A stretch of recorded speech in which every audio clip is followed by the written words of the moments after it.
Year of our Lord.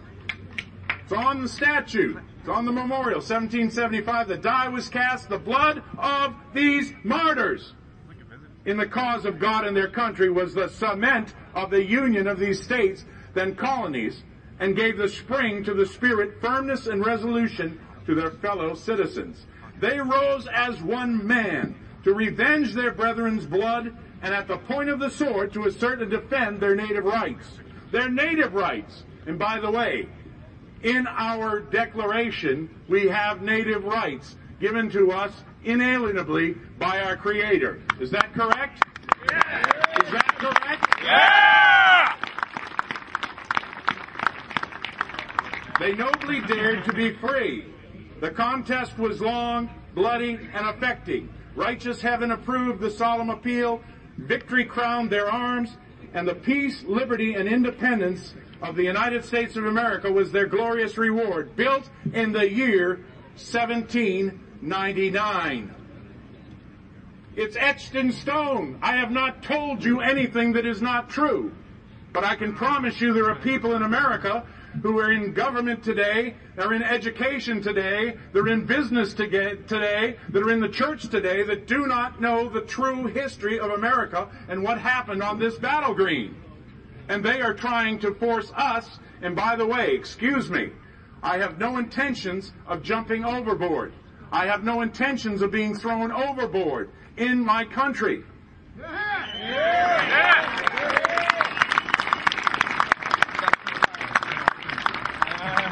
The Provincial Congress of Massachusetts, October 26, 1774, even before the Battle of Lexington, because people are always asking me, where do you get these things from?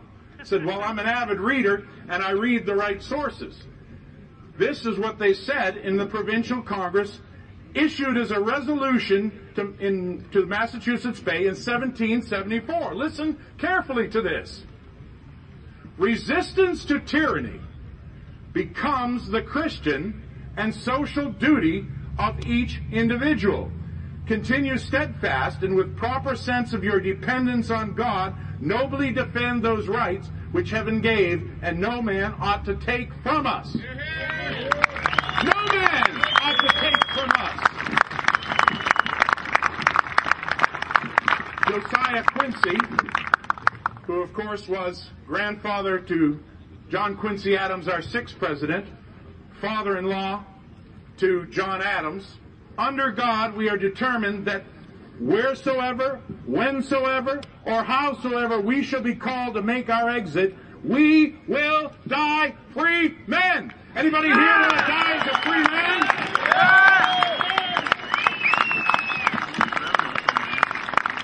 Here is part of the problem. And it was espoused by Noah Webster, who lived from 1782 to 1852. Daniel Webster. Daniel Webster said, and I believe that this is a prophetic statement.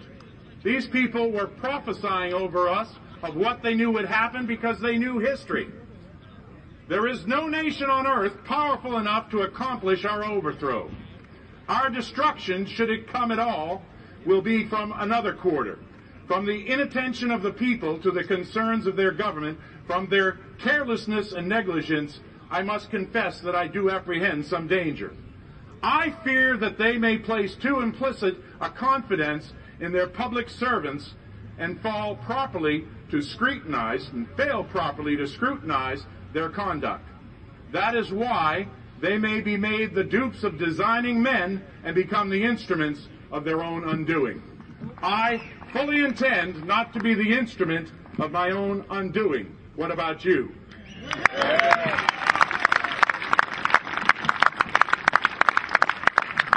Samuel Adams, a signer of the Declaration considered the father of the American Revolution, or the War for American Independence, said, "If ye love wealth greater than liberty, the tranquility of servitude better than the animating contest for freedom, go home and leave us in peace. We seek not your counsel, nor your arms. Crouch down and lick the hand that feeds you, and may posterity forget that you were our countrymen."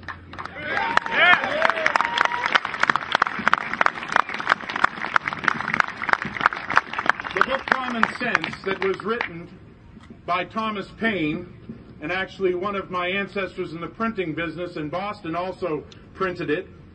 He said that tyranny like hell is not easily conquered, yet we have this consolation with us, that the harder the conflict, the more glorious the triumph.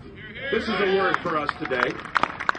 He also said, these are the times that try men's souls. The summer soldier and the sunshine patriot will in this crisis shrink from the service to their country. But he that stands it now deserves the love and thanks of men and women. And I have come here today to give thanks and reverence to those who died on this green, fought on this green, and fought an 8-year bloody war for freedom and liberty for America. Is that why you're here today? Yeah!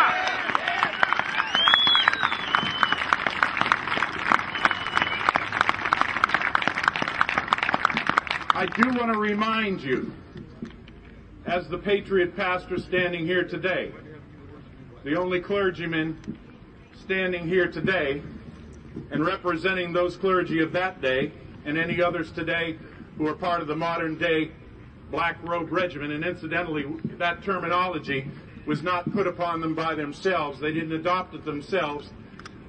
It was Prime Minister Walpole and King George III who came up with that saying, and others used it afterwards, when the king said, why are the colonists upset with me?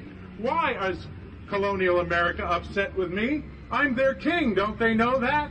And the Prime Minister said, well, my lord, methinks that Cousin America has been led astray by a Presbyterian parson.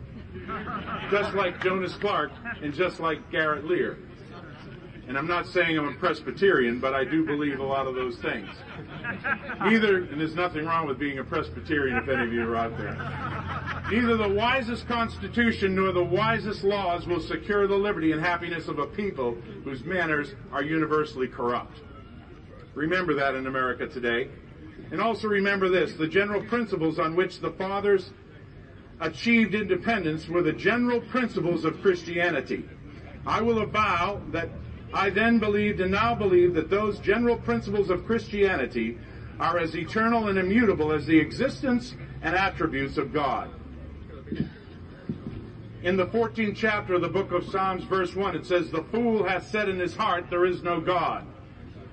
Have you ever seen the tombstone of a particular atheist? It says this, buried here,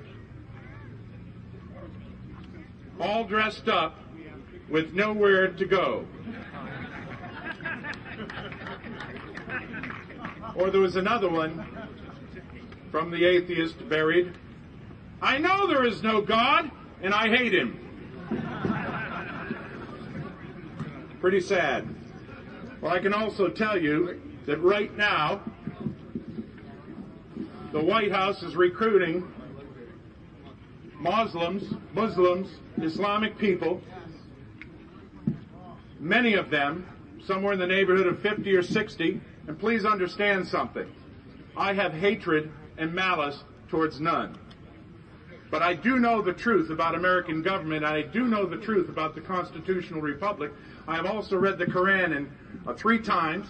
I can tell you that Sharia and Islamic law is incompatible with the constitutional republic in America.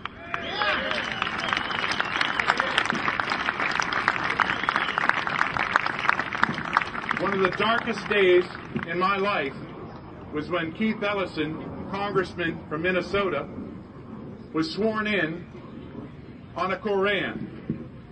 Now, we're on public television or we're on internet or whatever, and I will tell you why that was such a dark day. I know that lots of people didn't know what stance should take on that, and he used a Koran